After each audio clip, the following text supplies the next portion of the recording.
It was planned as a regular show, but something went wrong at that moment, and a scandal that can be called the biggest in 2025 began.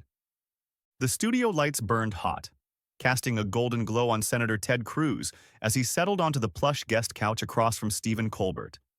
His posture stiff, but his smile practiced, the kind of grin that had weathered countless debates and campaign trails. The Late Show audience buzzed with anticipation, their applause a rolling wave that faded into a hum as Colbert leaned forward, his eyes glinting with that familiar mix of charm and mischief. The interview kicked off smoothly. Cruz, in his navy suit and crimson tie, fielded softball questions about his latest book and Texas barbecue preferences, his answers polished, almost too rehearsed, while Colbert tossed in light jabs about cowboy boots and Austin traffic, keeping the crowd chuckling. But the air shifted when Colbert, after a sip of coffee from his mug, pivoted sharply, his voice dropping an octave. "Senator, let's cut to it. Why did you back the effort to challenge the election results in 2020? The question landed like a stone in still water, ripples of murmurs spreading through the audience. Cruz's jaw tightened, his fingers adjusting his tie as he leaned back, his eyes narrowing. "Stephen, I acted within the Constitution, raising legitimate concerns about voter integrity, as is my duty as a senator," he said, his tone clipped, almost lecturing before adding, "You're hyping it up, as usual, turning a procedural objection into a TV drama." The crowd stirred, some clapping, others whispering, and Colbert raised an eyebrow, his smile tight but unshaken. "Hyping? Senator? Some might say contesting a certified election is the real drama," he shot back, his voice light but cutting. For a moment, tension crackled, Cruz's lips parting as if to fire back. But Colbert, ever the showman, waved a hand, chuckling, "All right, let's not rewrite history on live TV, yet." The audience laughed, the mood loosening, and Cruz forced a smile, though his eyes didn't join in. The conversation veered back to safer ground. Tax policy, energy jobs, Cruz relaxing into his talking points, Colbert nodding along, tossing in quips about windmills and brisket. But something lingered, an undercurrent, like a storm cloud hovering just out of sight. Then came the pivot. Colbert leaned in, his grin widening. "Okay, Senator, let's play a game. Imagine you're president. Dream job, right? What's the first law you'd sign and what's one you'd never touch?" Cruz paused, his fingers tapping the armrest, then leaned forward, sensing an opportunity to steer the narrative. "I'd sign a law securing the border. Real barriers, real enforcement, because we need order, not chaos," he said, his voice steady, drawing scattered applause. "As for what I'd never sign, anything that cripples American energy, oil, gas, the lifeblood of Texas jobs. We can't trade prosperity for green fantasies." The audience clapped again, some louder, others hesitant, and Colbert nodded, his expression unreadable. "Interesting, solid answer," he said, pausing just long enough to let the room settle. Then, with a glint in his eye, he leaned closer, his voice deceptively casual. "So, Senator, does that mean you think the climate crisis is just overblown?" The question hung in the air, sharp and deliberate, and Cruz's smile faltered, his hand freezing mid-gesture. Something big was coming, a spark ready to ignite, and the audience could feel it, their murmurs fading into a tense hush. "Trust me, this is just the start, and you'll want to see where it leads." Cruz's smile, already thin, tightened into something closer to a grimace, his fingers curling around the armrest of the guest couch. "Stephen, I think the climate issue's been spun into a panic button to push bad policy," he said, his voice low and deliberate, each word measured like a chess move. "I'm not denying science, but I'm not signing up for plans that gut Texas's economy. Oil and gas put food on tables for millions." The audience stirred, a mix of claps and murmurs rippling through the crowd, some nodding in agreement, others shifting uncomfortably in their seats. Colbert tilted his head, his grin sharp enough to cut glass. "So you acknowledge climate change, but if it means ditching fossil fuels, you're saying what? Let the planet cook?" The quip drew a quick laugh from the crowd, but it was laced with tension, and Cruz's eyes flashed, his posture stiffening. "That's a cartoon version of my stance, Stephen," he shot back, his Texas drawl sharpening. I'm saying we don't torch jobs and livelihoods for solutions that sound nice on paper but don't work in the real world. Families in Midland aren't eating solar panels. The crowd's reactions split, half cheering, half muttering, and Colbert leaned back, his fingers drumming on his desk, his smile unwavering but his eyes narrowing. Fair point, Senator, but let's say Houston's underwater in a decade. You gonna tell those families, hey, at least we saved that driller's job in Midland? The jab landed hard, the audience gasping audibly, a few sharp whistles cutting through the room. Cruz's face reddened, his jaw clenching as he leaned forward, pointing a finger. You love your New York one-liners, don't you? But in Texas, we deal with real people, not sitcom hypotheticals. You can't power a state on good intentions and windmills. The air crackled, the exchange no longer a dance but a duel. And Colbert, sensing the heat, pushed further, his voice half playful, half venomous. Oh, I'm sure those real people will thank you when it's 120 degrees and their corn's frying in the fields. The crowd erupted, some cheering, others booing, and Cruz's composure slipped, his voice rising. You're turning a serious debate into a comedy routine, Stephen. That's why folks trust farmers over late-night hosts. The insult stung, and for a split second, Colbert's smile flickered, his fingers pausing on the desk. The audience held its breath, sensing the precipice. Colbert recovered fast, leaning in with a mock-innocent tilt of his head. Ouch, Senator, hitting below the belt. But let's get real. When did protecting jobs become a free pass to dodge science? Cruz's eyes narrowed to slits, his voice dropping to a cold, cutting edge. When did mocking people's livelihoods become your brand of journalism? The room went quiet, the silence heavy, as if the air itself was bracing for impact. Then a shift. Colbert's producer, visible in the wings, signaled something, and a stagehand slipped a note onto the desk. Colbert glanced at it, his expression unreadable, then looked back at Cruz, his tone suddenly softer, almost dangerous. All right, Senator, let's pivot. You've talked a lot about protecting Texas, but what about the people who feel you've abandoned them, like, say, during that Cancun trip in the middle of the 2021 freeze? The audience gasped, a collective inhale that sucked the oxygen from the room. Cruz froze, his face a mask of fury and shock, his hands gripping the couch like a lifeline. The Cancun mention wasn't planned. It was a low blow, a deliberate dig at the scandal that had dogged him for years, when he'd jetted off to Mexico while Texans shivered in blackouts. That's ancient history, Stephen, and you know it, Cruz snapped, his voice trembling with barely contained rage. I owned it. I apologized. I came back to help. You want to dredge up old news to score points? Colbert didn't flinch, his eyes locked on Cruz's. I'm not scoring points, Senator. I'm asking why people should trust you to lead when, in a crisis, you were on a beach. The audience roared, a chaotic mix of cheers and jeers, and Cruz's face flushed deeper, his knuckles whitening. You want to talk trust? He fired back, his voice rising to a near shout. How about trusting a comedian who twists every issue into a punchline? You don't know Texas, Stephen.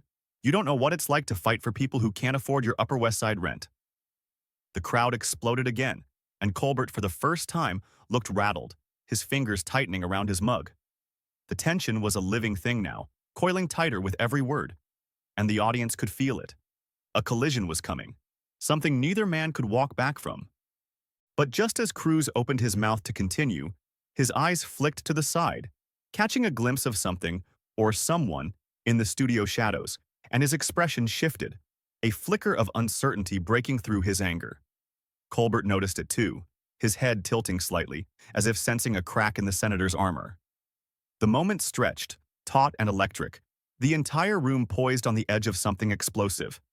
Hang in there. This is about to get wild and you won't want to miss what's next. The studio air was thick. The tension between Senator Ted Cruz and Stephen Colbert, a coiled spring ready to snap, as the audience leaned forward, their collective breath held in the wake of Colbert's Cancun jab. Cruz's face was a storm cloud, his eyes darting briefly to the shadows where a stagehand lingered, then back to Colbert, who sat with his hands folded, his smile gone, replaced by a steely gaze that dared Cruz to respond. You want to keep digging up the past, Stephen? Cruz said, his voice low but shaking with fury, each word a blade. I made a mistake. I owned it, and I've fought for Texans every day since. You think you can boil my career down to one trip? The crowd murmured, a mix of sympathy and skepticism. But Colbert didn't blink, his voice cutting through the noise like a scalpel. I'm not boiling anything down, Senator. I'm asking why, when your state was freezing, you thought a beach was the answer. The audience erupted, cheers and boos colliding in a chaotic roar, and Cruz's hands clenched into fists, his knuckles white against the dark fabric of the couch. You're not asking. You're performing, he spat, his Texas drawl thick with disdain. This isn't a debate, it's a circus, and you're the ringmaster. Colbert leaned forward, his eyes narrowing, but his tone stayed eerily calm. A circus? Maybe. But when people are suffering, they don't need a senator who checks out. They need one who shows up.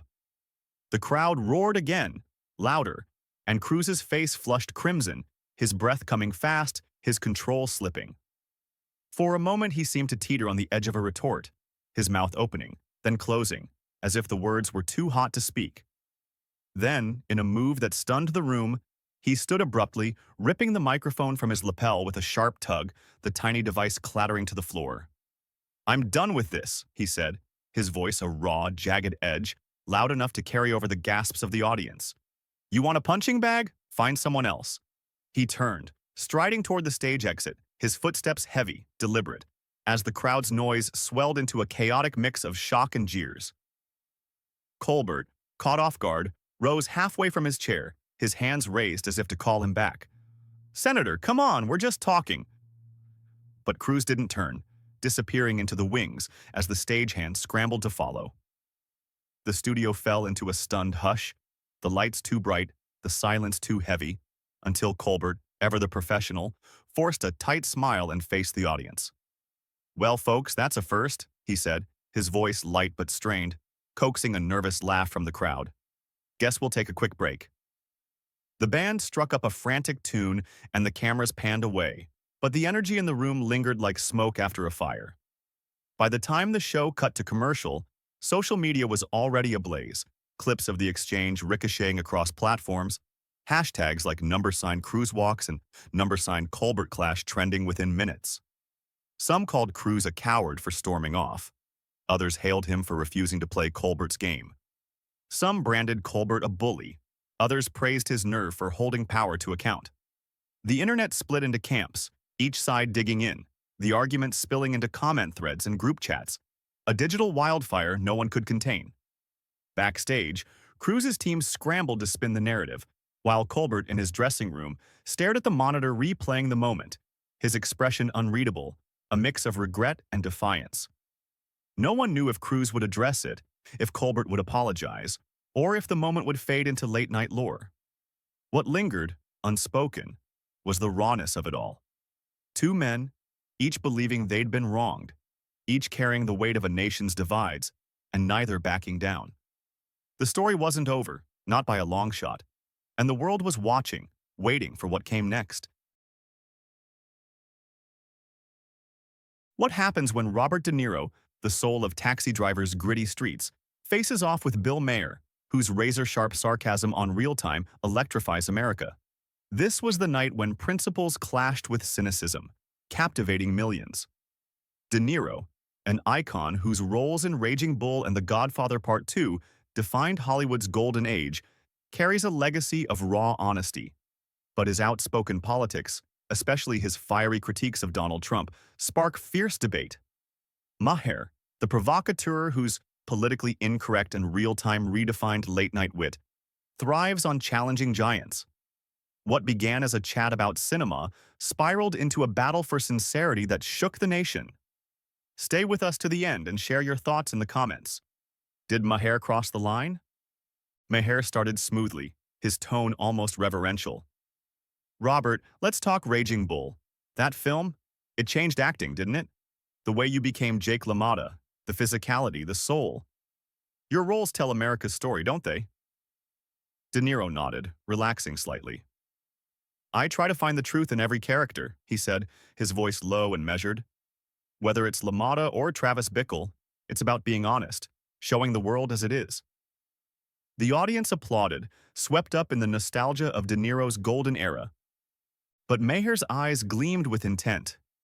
He leaned forward, his smile turning sly. Honesty, huh? That's a big word, Robert. You've been pretty honest about certain politicians lately. Trump, for one. You've called him a liar, a con man. But let me ask you this. Aren't your big speeches just a bit of Hollywood flair? A way to stay relevant? Maybe plug a new film? The audience gasped, a mix of shock and delight. The studio lights seemed to dim, focusing on the two men at the table. De Niro's face hardened, but he kept his cool. Bill, I say what I believe, he said, his voice steady but edged with steel. It's not about relevance. It's about what's right. People deserve the truth. Maher tilted his head, feigning curiosity. Truth, Robert? Or is it just your truth? I mean, what do you say to folks who think your political rants are just showbiz, a performance to keep your name in the headlines?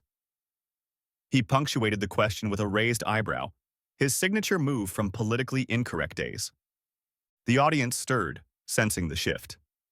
A few De Niro fans booed softly, while others leaned forward, hungry for the drama. De Niro leaned back in his chair, his eyes narrowing, the same piercing gaze that made Travis Bickle unforgettable. Bill, you're good at twisting things, he said, a faint smile playing on his lips. But I'm not here to play games. I speak out because people are hurting. Lies from politicians, that's the real performance, not me standing up to it. Maher didn't flinch. Instead, he doubled down, his voice dripping with sarcasm. Oh, come on, Robert. You're out there saving the world with your speeches, while the rest of us are just… What, watching Goodfellas reruns? Who are these people you're fighting for? Your fans on the red carpet? The ones buying tickets to your next premiere? The crowd erupted, half in laughter, half in protest. A woman in the front row, holding a De Niro Forever sign, shook her head, her face flushed with indignation. De Niro's hands clenched on the table, his knuckles whitening. His voice dropped, almost a growl, echoing the intensity of his raging bull days. Bill, you sit here and make jokes, but out there, people are losing jobs, homes, hope. You simplify it all to fit your monologue, but it's not a punchline, it's real. The words landed like a punch, and for a moment, Maher's smirk faltered. But he recovered quickly, leaning in with a mock-serious nod. Real, huh? So, Robert, what do you say to that? Are you the hero America needs, or just another actor playing the part? The studio crackled with tension. The audience, raised on The Godfather and politically incorrect, fell silent, their eyes darting between the two men. De Niro's gaze locked onto Maher's, unyielding, a storm brewing behind his eyes. Maher, unfazed, lounged in his chair, his smile now icy, daring De Niro to escalate. The producers in the control room exchanged frantic glances. One whispered, "This is gold," while another hissed, "Get ready to cut to commercial." Maher pressed harder, his questions sharper, each one a jab aimed at De Niro's core. Let's be real, Robert. You've been in the spotlight for decades. Taxi driver, the deer hunter. You're a legend. But these days, your political outbursts get more clicks than your movies. Isn't that convenient? A little Trump bashing and suddenly you're trending again. He paused, letting the words sink in, then added, "What do you say, Robert? Is it principle or just good PR?" De Niro's jaw tightened, his eyes flashing with the same fire that lit up Cape Fear. "Bill, you're missing the point," he said, his voice low but forceful. "I don't need to trend. I've been in this game longer than you've had a microphone. I speak out because I've seen what happens when people stay silent. You think it's PR? It's pain. It's anger. It's what I owe the people who watch my films, who believe in something better."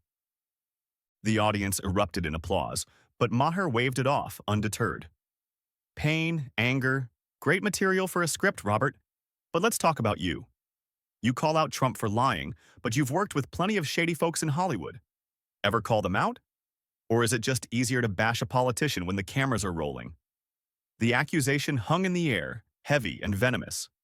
A man in the back row, wearing a real-time t-shirt, chuckled, but the De Niro fans glared, their loyalty unwavering. De Niro leaned forward, his voice cutting through the noise. Bill, you want to talk Hollywood? Fine. I've seen egos, greed, lies, plenty, but I don't hide behind a desk and mock it. I fight it. On screen, off screen. You? You just point fingers and laugh like it's all a game. His words were measured but searing, each one a reminder of the man who'd bared his soul in Raging Bull. The audience gasped, sensing the tide turning. Maher's smile tightened, his eyes narrowing. For the first time he seemed rattled, but he masked it with a quip. Fight it, huh? Sounds noble, Robert. But let's be honest. Your fights are speeches at award shows, tweets that go viral. Where's the real work? What do you say to that? He leaned back, arms crossed, confident he'd landed a blow. De Niro didn't blink. His eyes, those haunted eyes from Taxi Driver, bore into Maher. The real work? He said, his voice rising slightly, a controlled fury. It's in the people I meet, the stories I hear. Families torn apart, communities crushed. You think it's just tweets? It's a lifetime of giving a damn. Something you might try sometime, instead of hiding behind your jokes. The studio went still, the weight of his words settling over the room like a storm cloud. The audience roared, a mix of cheers and stunned murmurs.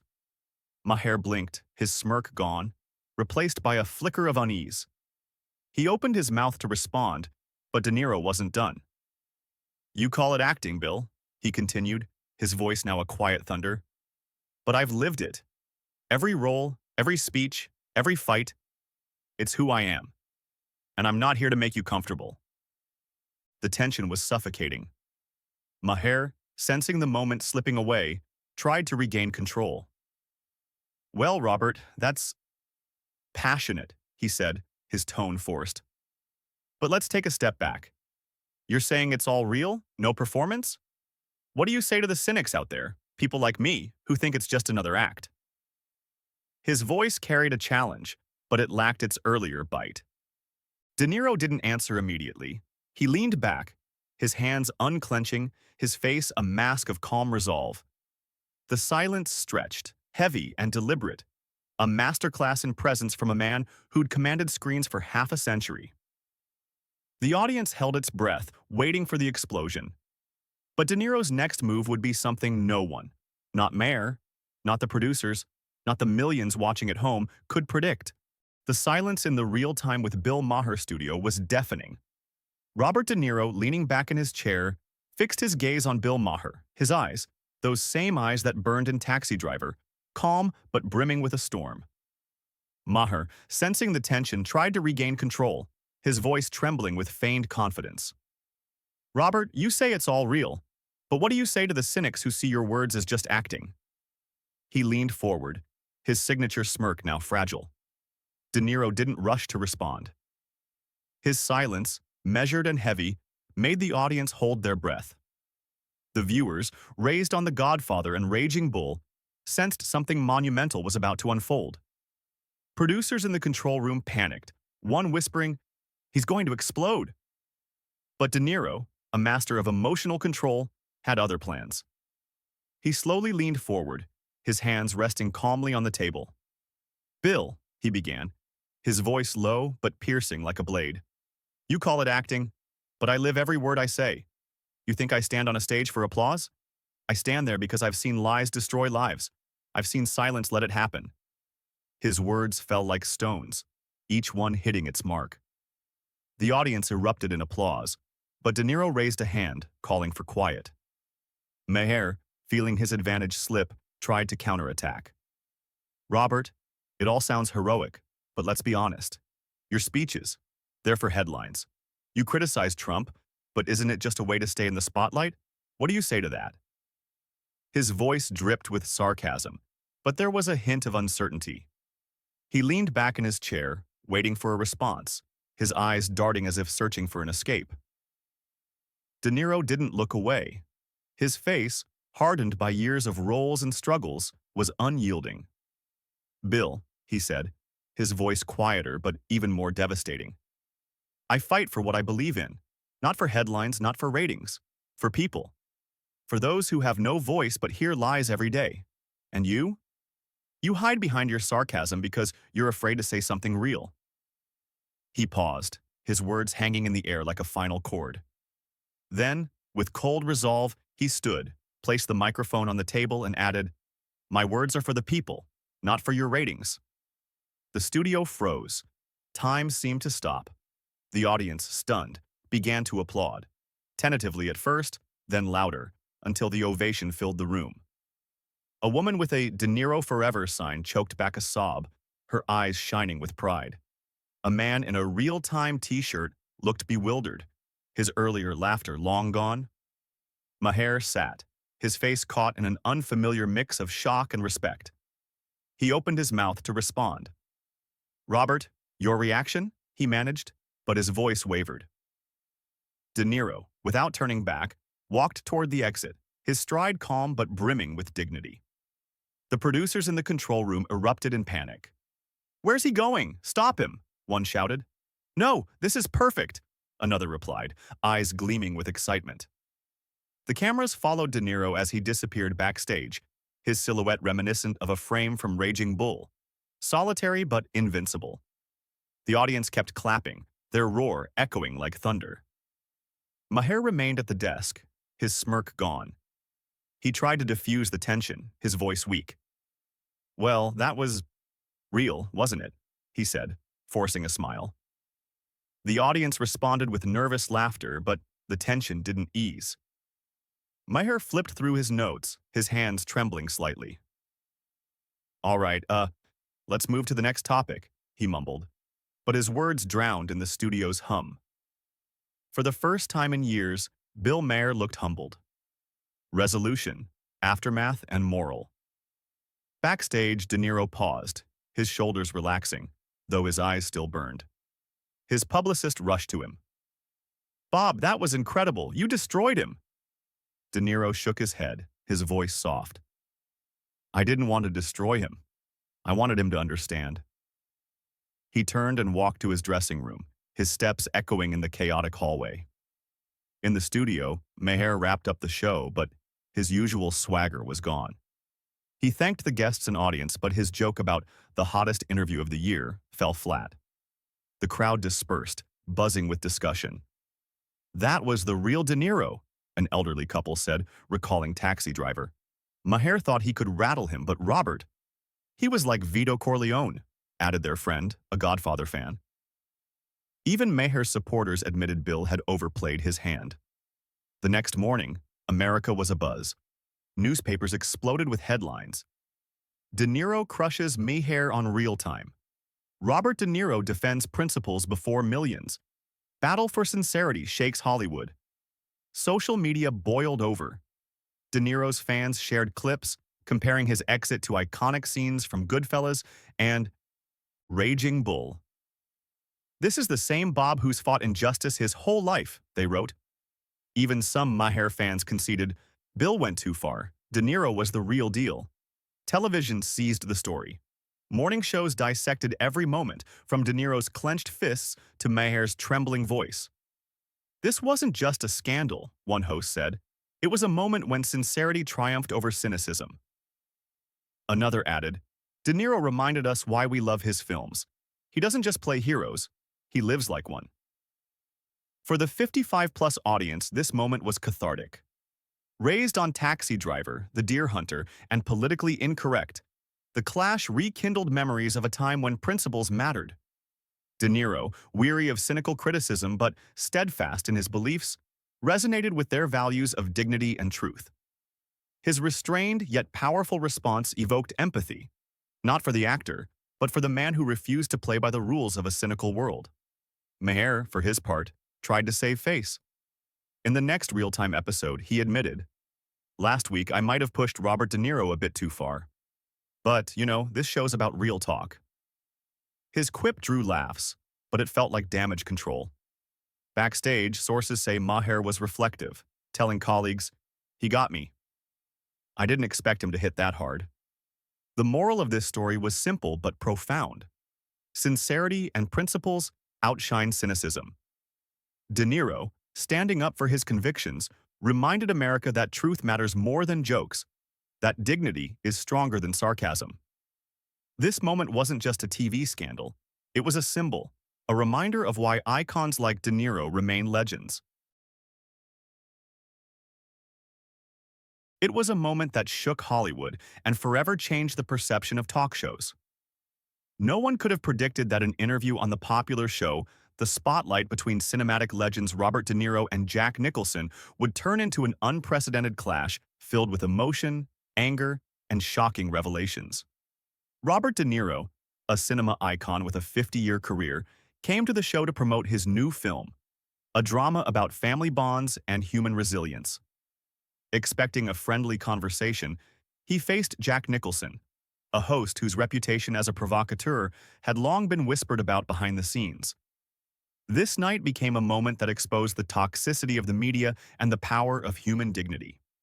Subscribe and leave a comment because this story will shock you. The Spotlight studio buzzed with anticipation. Blinding spotlights flooded the stage, and the audience, filled with fans and journalists, murmured excitedly. Cameras hummed, operators checked their angles, and producers scurried about with headsets, whispering final instructions. The atmosphere was electric, like the calm before a storm. The stage featured a simple yet elegant setup.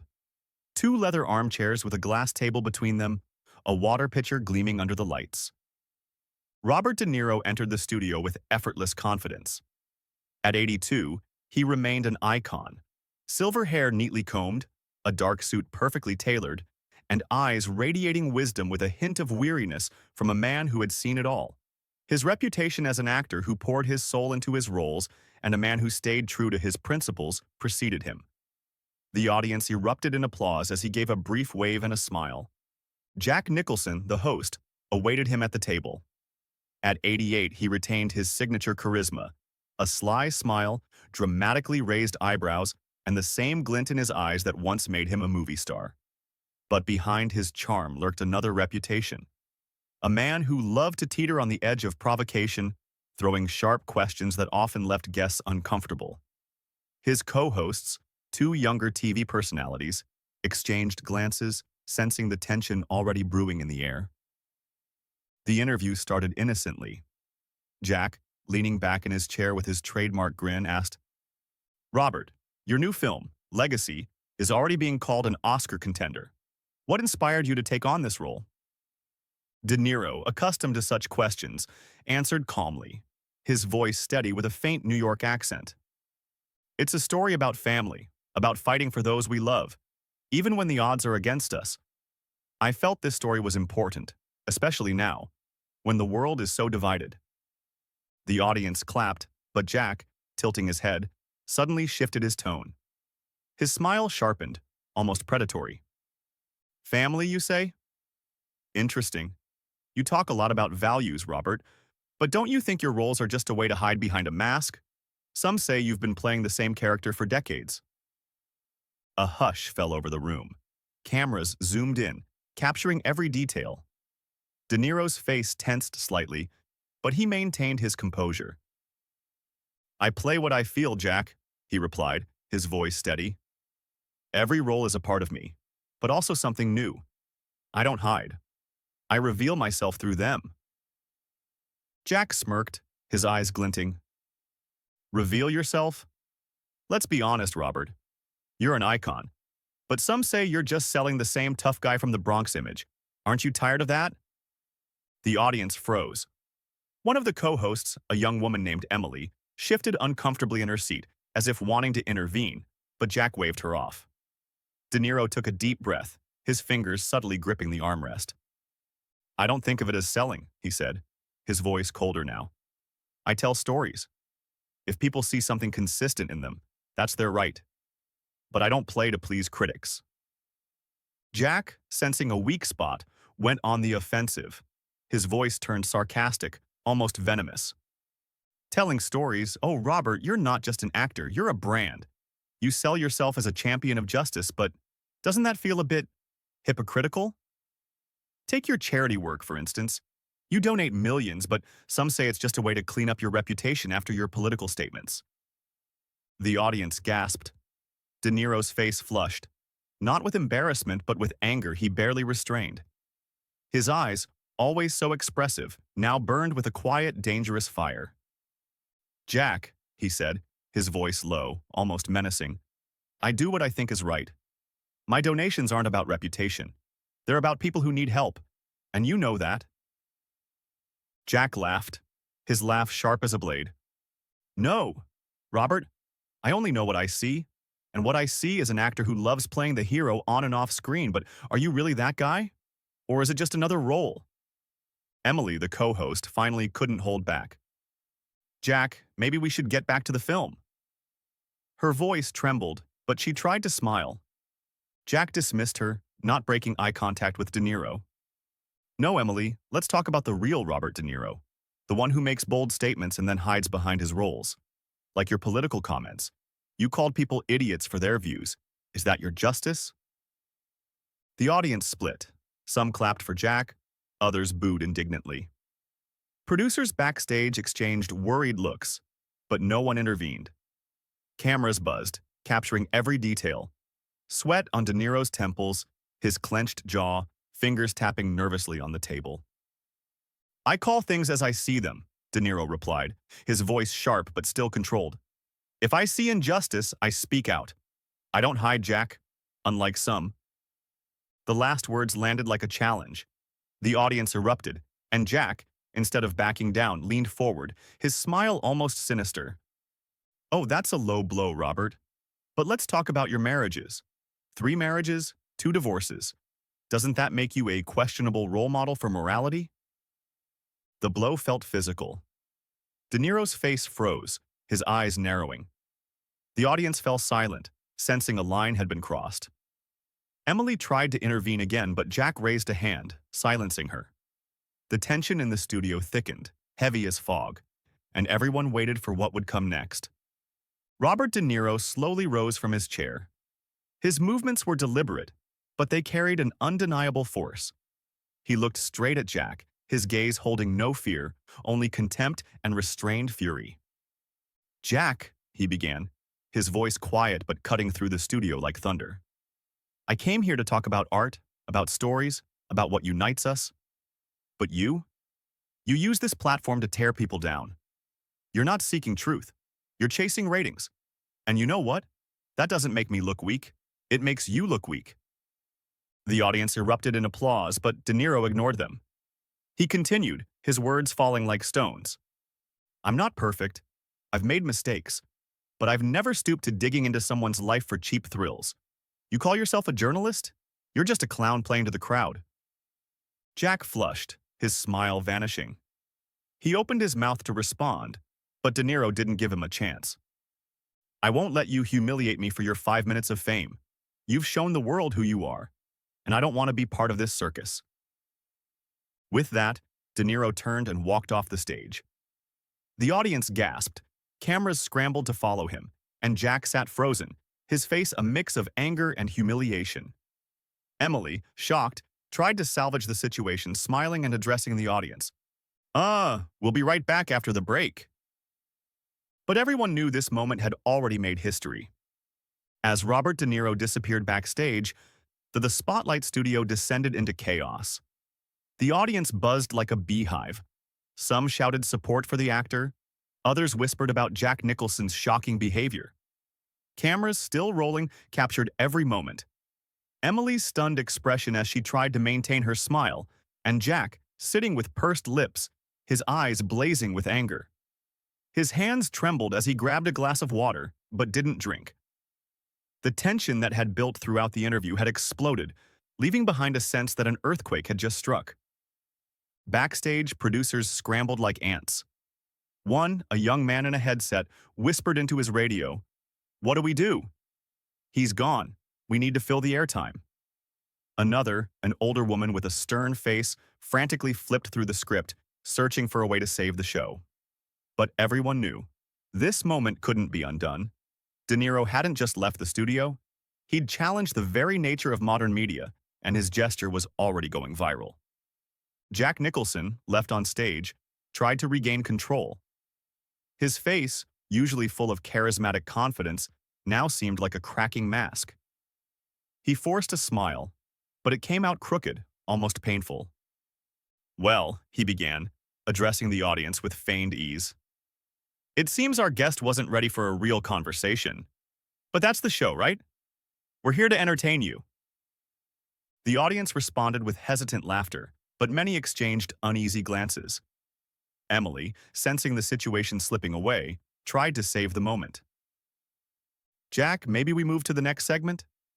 Her voice was tense, but she kept a professional tone.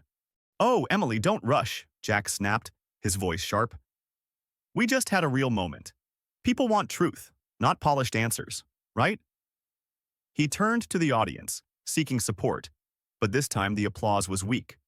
A few people in the back rows even started booing. Jack, feeling the crowd slip away, leaned forward, his eyes narrowing. Robert De Niro can play the hero, but he can't handle being backed into a corner. You saw that, didn't you? He ran because he couldn't answer. His words sparked outrage. Someone in the audience shouted, "You went too far, Jack." The spotlight. Cameras, sensing the tension, zoomed in on Nicholson's face, which briefly twisted with anger before he forced another smile. All right, he said, raising his hands as if surrendering. We'll be back after the break. Don't switch channels. As the show cut to commercial, the studio erupted in whispers and debates. The spotlights dimmed, but the tension lingered, heavy and sticky like summer heat. Backstage, producers were already calling De Niro's agent, trying to smooth things over, but the response was curt. He's not coming back. Backstage, Robert De Niro stood in a quiet corridor away from the studio's chaos. His hands still trembled with adrenaline, but his face was calm, almost pensive. His assistant, a young woman named Sarah, approached with a bottle of water. "Are you okay, Mr. De Niro?" she asked, her voice full of concern. He nodded slowly, his gaze distant. "I'm fine, Sarah, but I won't let anyone humiliate me or my work. Not like that. Not for their cheap tricks." Sarah nodded, her eyes shining with respect. She saw De Niro wrestle with the urge to return and give Jack another piece of his mind, but he chose a different path, the path of dignity. He adjusted his jacket and quietly added, "I did all I could. Let them deal with it now." Meanwhile, social media was already ablaze. Clips from the interview taken out of context spread like wildfire. The hashtag #sign De Niro walks out trended, and fans shared snippets of his speech, calling it legendary and uncompromising. But some supported Jack, arguing he was just doing his job and exposing hypocrisy. The debate divided the internet, and every new comment only fueled the fire. The confrontation on the spotlight became more than just a TV moment. It exposed a deeper issue: how the media, in pursuit of ratings, often crosses the line, sacrificing respect and humanity for sensationalism. Robert De Niro, by walking off, didn't just defend his dignity. He challenged a system that encourages toxicity and provocation. His words, full of strength and truth, lingered in viewers' minds as a reminder. True power lies not in shouting louder but in staying true to oneself, even when the world is watching. Jack Nicholson, on the other hand, paid a heavy price for his behavior. In the days that followed, the Spotlight's ratings plummeted, and social media was flooded with calls to boycott the show. Some defended Jack, claiming his provocations were part of his style, but most saw him as a cynic who had crossed a line. His attempts to justify himself in later episodes felt weak, and his once charming smile now seemed hollow. This event became a turning point for both men. For De Niro, it reaffirmed his status not only as a cinematic legend, but as a man of principle, ready to stand up to injustice. For Nicholson, it was a mirror reflecting how far he'd strayed from the charismatic actor he once was. Their clash went down in history as a testament to how dignity can triumph over cynicism, and how one person can shift the conversation about what's acceptable in the media. Subscribe to learn more about the behind-the-scenes dramas shaking Hollywood. And tell us, did Robert De Niro do the right thing by walking off the show, or should he have stayed to fight? What do you think of Jack Nicholson's behavior? Was he justified in his questions, or was it just a desire to humiliate? Why do you think hosts resort to such personal attacks for ratings? Share your thoughts in the comments.